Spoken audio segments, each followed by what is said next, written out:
नमस्कार, मी मंदार झगडे यशस्वी अकॅडमीच्या यूट्यूब चॅनलमध्ये तुम्हा सर्वांचे परत एकदा मनापासून स्वागत करतो. आपण संयुक्त पूर्वपरीक्षा 2023च्या प्रश्नपत्रिकेचे ॲनालिसिस करत होतो. त्यामधले आपले 4 प्रश्न आधीच झालेले आहेत. आज आपण 5व्या प्रश्नाकडे म्हणजेच पॉलिटीच्या 5व्या प्रश्नाकडे वळत आहोत. 5वा प्रश्न आहे मित्रांनो, महाधिवक्ताबद्दल खालीलपैकी कोणते विधान असत्य आहे? ऑप्शन्स दिलेत. महाधिवक्त्याची नियुक्ती भारताचे राष्ट्रपती करतात. दुसरं स्टेटमेंट आहे, राज्यपालांनी त्यांना संदर्भित केलेल्या अशा कायदेशीर बाबींवर ते राज्य सरकारला सल्ला देतात. तिसरं स्टेटमेंट आहे, राज्यपालांनी त्यांना नेमून दिलेली कायदेशीर वैशिष्ट्ये असलेली अशी इतर कर्तव्ये ते पार पाडतात. आणि चौथं स्टेटमेंट आहे, संविधान किंवा इतर कोणत्याही कायद्याने त्यांना दिलेली कार्ये ते पार पाडतात. आता या प्रश्नाच्या आन्सरकडे जाण्याआधी आपण आज जे ॲनालिसिस करतोय, आता मागचे जे 2 व्हिडिओ झाले ते ॲनालिसिस कशा पद्धतीने इथे उपयोगी ठरतं हे मी तुम्हाला सांगतो. जर तुम्ही हा जो प्रश्न बघताय 2023चा पॉलिटीचा हा प्रश्न आहे. 2022चा संयुक्त पूर्वपरीक्षेची समजा तुम्ही प्रश्नपत्रिका ओपन करून पाहिलीत तर त्याच्यामध्ये तुम्हाला असं दिसून येईल की त्यांनी असा प्रश्न विचारला होता की राज्याच्या महाधिवक्त्याबद्दल संविधानातील कोणते कलम समाविष्ट असते. त्याचं आन्सर जे होतं ते आन्सर समजा तुम्ही त्याच्याबद्दल जरा स्टॅटिक पोर्शन मध्ये जाऊन जर पाहिलं असतं तर त्याच्या लगेचच पुढच्या वर्षी 2023ला त्याच्याबद्दल त्याची कार्ये आणि त्याच्याबद्दल काही अजून जी माहिती आहे ते विचारलेली आहे. अशा प्रकारे हे जे आपल्याला प्रश्नपत्रिकेचे ॲनालिसिस आहे ते आपल्याला उपयोगी पडत असतं. केवळ एवढंच नव्हे, आजपर्यंत तुम्ही समजा आयोगाचे समजा मागचे जे प्रश्न आहेत पॉलिटीचे ते समजा तुम्ही पाहिलेत तर त्याच्यामध्ये तुम्हाला दिसून येईल की महाधिवक्ता या विषयाबद्दल खूप सारे प्रश्न विचारले गेले आहेत. सो आपण अशा पद्धतीचे जे टॉपिक्स आहेत ते प्रश्नपत्रिकेद्वारे समजा हँडल केले तर आपल्याला ते प्रश्न प्रेडिक्ट करायला, परीक्षेमध्ये प्रेडिक्ट करायला खूप जास्त सोपं होतं. चला तर मग याच्या ॲनालिसिसकडे आपण आज वळूया. आता प्रश्न कोणाबद्दल विचारलाय तर महाधिवक्त्याबद्दल प्रश्न विचारलेला आहे. आणि विधान काय विचारलंय? कोणते विधान असत्य आहे? आता हे लक्षात घ्यायचं, इथे विधान कोणते विधान असत्य आहे. बऱ्याचदा मुलं याच्यामध्ये असत्य आणि सत्यमध्ये गडबड करतात. असत्य म्हणजेच काय तर चुकीचं विधान विचारलंय आपल्याला. लगेच इथे खालती लिहून घ्यायचं, कोणाला जर कन्फ्युजन होत असेल तर लिहून घ्यायचं असत्याच्या खालती की बाबा हे चुकीचं आहे असं विचारलेलं आहे. पहिला स्टेटमेंट आहे, महाधिवक्त्याची नियुक्ती भारताचे राष्ट्रपती करतात. आता हे स्टेटमेंट तुम्हाला समजा महाधिवक्ता तुम्ही गेल्या वेळी जो प्रश्न विचारला होता त्याच्याने समजा वाचला असाल तर तुम्हाला लगेचच कळेल की पहिलं स्टेटमेंट पूर्णतः चुकीचं आहे. का तर महाधिवक्त्याची नियुक्ती भारताचे राष्ट्रपती करत नसतात तर त्याची नियुक्ती राज्याचे राज्यपाल करतात. म्हणून हे जे पहिलं स्टेटमेंट आहे ते असत्य स्टेटमेंट आहे आणि आपल्याला विचारले असत्य विधान कोणते, म्हणून या प्रश्नाचा आन्सर बनतं ऑप्शन 1. कळालंय? आता आपण याच्या स्टॅटिक पोर्शनकडे वळूया. आता आपण याचं विश्लेषण पाहायचं गेलो, जर स्टॅटिक पोर्शनकडे गेलो तर एक प्रश्न विचारला गेला होता आयोगाकडून की याचं कलम आणि याचा भाग संविधानामध्ये कोणता आहे. तर संविधानाचे कलम 165 मध्ये भाग 6 आणि प्रकरण 2 मध्ये महाधिवक्त्याची नियुक्ती आणि या संदर्भात ज्या काही गोष्टी आहेत त्या लिहिलेल्या आहेत. कोणत्या कलमामध्ये? कलम 165 भाग 6. यानंतर महत्वाचा जे प्रश्न विचारला गेला होता, महाधिवक्त्याची जी नियुक्ती आहे ती राज्यपालांमार्फत केली जाते आणि जर त्याला राजीनामा द्यायचा असेल तर राजीनामा सुद्धा तो कोणाकडे देतो? तो राजीनामा जो आहे तो सुद्धा तो राज्यपालांकडे सुपूर्द करतो. राष्ट्रपतींमार्फत नियुक्ती सुद्धा होत नाही किंवा राष्ट्रपतींना तो राजीनामा देत नाही. यानंतर पुढची महत्वाची गोष्ट, तो महाधिवक्ता राज्याचा सर्वोच्च कायदा अधिकारी असतो. राज्याचा प्रथम कायदा अधिकारी किंवा राज्याचा सर्वोच्च कायदा अधिकारी समजा विचारला तर त्याचा आन्सर आहे महाधिवक्ता. बऱ्याचदा आपण चुकून महान्यायवादी लिहून येतो. महान्यायवादी राज्याचा सर्वोच्च कायदा अधिकारी नाहीये. महान्यायवादी हे जी पद आहे ते केंद्र स्तरावरचं भारतातील सर्वोच्च कायदा अधिकारी आहे, परंतु महाधिवक्ता हे राज्याचा सर्वोच्च कायदा अधिकारी असतात. यानंतर समजा आपण महाधिवक्त्यांची अर्हता पाहायला गेलो, क्वालिफिकेशन ज्याला आपण म्हणतो ते पाहायला गेलो तर तुम्हाला दिसून येईल पहिल्या अर्हतेतील महत्वाची अट आहे की तो भारताचा नागरिक असावा. दुसरी अट आहे तो उच्च न्यायालयात न्यायाधीश होण्यास पात्र असावा. म्हणजेच काय, तर उच्च न्यायालयात न्यायाधीश होण्यासाठी पात्र असावं म्हणजेच त्याने न्यायिक पदावर 10 वर्ष काम केलेलं असावं किंवा उच्च न्यायालयात 10 वर्षे त्यांनी वकील म्हणून जर काम केलेलं असेल तर असा कॅन्डिडेट किंवा असे व्यक्ती आपण महाधिवक्ता म्हणून त्यांची नियुक्ती करू शकतो. या तिन्ही अहर्ता खूप महत्वाच्या आहेत. या तिन्ही अहर्ता विसरू नका. याच्यावर प्रश्न पडण्याची शक्यता नाकारता येत नाही. यानंतर अजून एक प्रश्न असा पडतो की महाधिवक्त्याला कार्यकाल त्याचा निश्चित केलेला असतो का. प्रश्न असा विचारला जाऊ शकतो की त्याचा कार्यकाल 5 वर्ष असतो, त्याला फिक्स टेन्युअर म्हणजेच एक निश्चित कालावधी दिलेला असतो का. तर याचा आन्सर नाही असा आहे. महाधिवक्त्याचा कार्यकाल निश्चित नसतो. मग त्याचा कार्यकाल आणि त्याचं जे वेतन आहे ते कोण ठरवतं, तर त्याचा कार्यकाल आणि त्याचं वेतन राज्यपाल ठरवतात.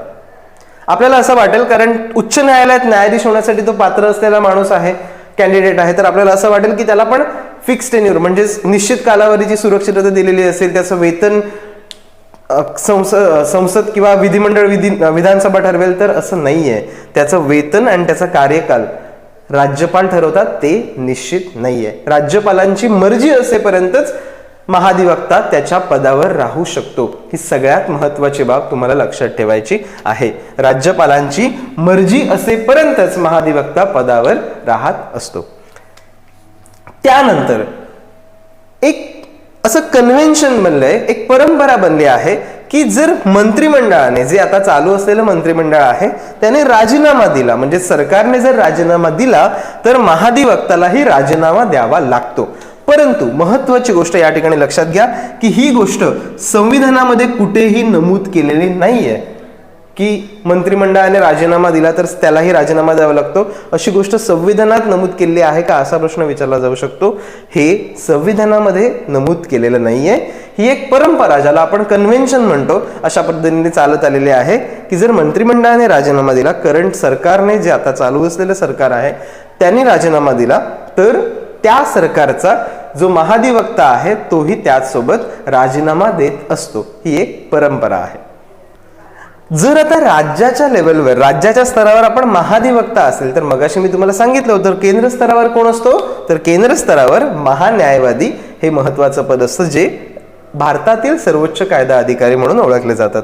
त्यांचं कलम कोणतं आहे, त्यांचं कलम आहे कलम 76 भाग 5 प्रकरण 1. आणि महाधिवक्त्याचं कोणतं कलम होतं, कलम 165 भाग 6 आणि प्रकरण 2. हे तुम्हाला विसरायचं नाहीये. राज्यपालांची मर्जी असेपर्यंतच ते पदावर राहू शकतात. याचाच अर्थ असा देखील होतो की राज्यपाल त्यांना कधीही या पदावरून काढून टाकू शकतात. राज्यपाल त्यांना केव्हाही पदच्युत करू शकतात. लक्षात आलंय. आता आपण त्यांची कामं जी आहेत ती बघूया.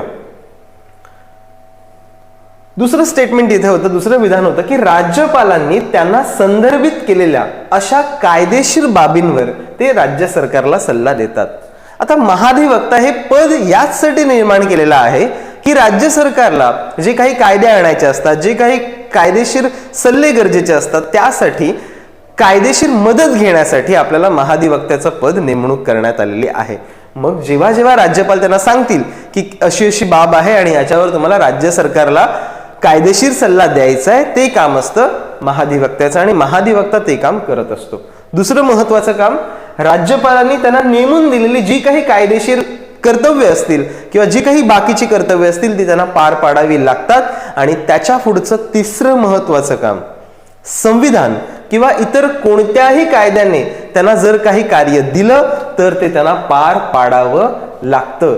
ही जी 3 आहेत, ऑप्शन नंबर 2, ऑप्शन नंबर 3 आणि ऑप्शन नंबर 4, ही परीक्षेतील जी हे जे विधानं आहेत, ही विधानं महाधिवक्त्याची कार्य म्हणून ओळखली जातात. हे तुम्हाला विसरायचं नाहीये. यानंतर आपण जर महाधिवक्त्याबद्दल काही कलम विचारली गेली तर आपण आता पहिलं कलम बघितलं, कलम 165 हे महाधिवक्त्याबद्दलचं कलम आहे. त्याच सोबत कलम 177 आणि कलम 194 ही दोन्ही कलम देखील महाधिवक्त्याबद्दल महत्वाची माहिती आपल्याला पुरवतात. आता बघूया आपण की कलम 177 काय आहे. कलम 177 सांगतं की राज्य विधिमंडळाची जी काही गृहे आहेत, म्हणजे विधानसभा आणि विधान परिषद, आणि ज्या काही समित्या आहेत या संदर्भात महाधिवक्त्याला विशेष अधिकार दिले जातात. आता तुम्ही म्हणाल सर विशेषाधिकार म्हणजे काय, विशेषाधिकार दिले जातात? तर हा महाधिवक्ता कोण आहे? तर राज्याचा सर्वोच्च कायदा अधिकारी आहे. त्याला राज्याच्या विधिमंडळाच्या कोणत्याही सभागृहामध्ये, कोणत्याही गृहामध्ये भाग घेण्याचा अधिकार दिला जातो. जरी तो मंत्री आहे का नाही, तो कुठलाही विधानसभेच्या परिषदेतून किंवा विधान परिषदेच्या कोणत्याही मतदारसंघातून निवडून दिला आहे का नाही, तरी देखील त्याला राज्याच्या विधिमंडळाच्या कोणत्याही गृहामध्ये उपस्थित राहण्याचा, भाषण करण्याचा अधिकार असतो. त्यासोबतच त्याला कोणत्याही समितीवर देखील नेमलं जाऊ शकतं. परंतु या ठिकाणी एक महत्वाची बाब लक्षात घ्यायचे, आतापर्यंत खूप वेळा विचारला गेलेला प्रश्न आहे की त्याला मतदानाचा अधिकार असतो की नसतो. तर त्याला मतदानाचा अधिकार नसतो. तो विधिमंडळात उपस्थित राहू शकतो, भाषण करू शकतो, परंतु त्याला मतदानाचा अधिकार नाहीये. हे तुम्हाला लक्षात ठेवायचंय. हे कोणतं कलम सांगतं? तर कलम 177. आता मतदानाचा अधिकार नाही म्हणजे काय? तर याचा अर्थ असं नाही होत की तो वोटिंग नाही करू शकत कोणत्या बाहेरच्या ठिकाणी, कोणत्या इलेक्शनला तो वोटिंग करू शकत नाही, असा अर्थ होत नाही. तर विधिमंडळामध्ये एखाद्या कायद्यावर मतदान घेतलं जातं की हा तुम्हाला कायदा मान्य आहे की अमान्य आहे. तेव्हा विधिमंडळामध्ये जेव्हा कायद्यावर वोटिंग घेतलं जात असतं त्यावेळी तो मतदान करू शकत नाही. नाहीतर बाकीच्या मतदानामध्ये 100% वोटिंग करू शकतो. त्यानंतर समजा आपण कलम 194 कडे गेलो तर काय सांगितलं जात आहे? महाधिवक्त्याचे अधिकार, विशेषाधिकार व कायदेशीर संरक्षण हे कलम 194 मध्ये दिलेलं आहे. आता भारतीय संविधानाचे कलम 194 जे आहे ते भारतातील जे काही मंत्री असतील किंवा जे काही लेजिस्लेचर म्हणजेच आपले जे निवडून दिलेले उमेदवार असतात त्यांना कायदेशीर संरक्षण जे देतं तेच कायदेशीर संरक्षण महाधिवक्त्यालाही दिलं जातं. आता ते कायदेशीर संरक्षण काय आहे? तर तुम्हाला माहिती असेल, जे निवडून दिलेले उमेदवार असतात ते संसदेमध्ये किंवा विधिमंडळामध्ये जे काही बोललं जातं त्यांना आपण कोणत्याही कोर्टमध्ये त्याच्यावर प्रश्न उपस्थित केले जाऊ शकत नाहीत. हा एक विशेषाधिकार आहे. तो विशेषाधिकार जो निवडून दिलेल्या उमेदवारांना आहे तोच विशेषाधिकार कलम 194 महाधिवक्त्याला देखील देतं. हे तुम्हाला या ठिकाणी लक्षात घ्यायचं आहे. महाधिवक्त्याला कोण आपण निवडून देतो का? नाही, राज्यपालाने निवड केलेली असते. तरी देखील जे निवडून दिलेल्या उमेदवारांना विशेषाधिकार आहेत, जे काही अधिकार आहेत व जे त्यांना कायदेशीर संरक्षण दिले जातं तेच कायदेशीर संरक्षण कलम 194 मार्फत महाधिवक्त्याला देखील दिलं जातं. हे तुम्हाला या ठिकाणी लक्षात घ्यायचं आहे. अशा प्रकारे या ठिकाणी आपण महाधिवक्त्याबद्दल संपूर्ण माहिती घेतलेली आहे.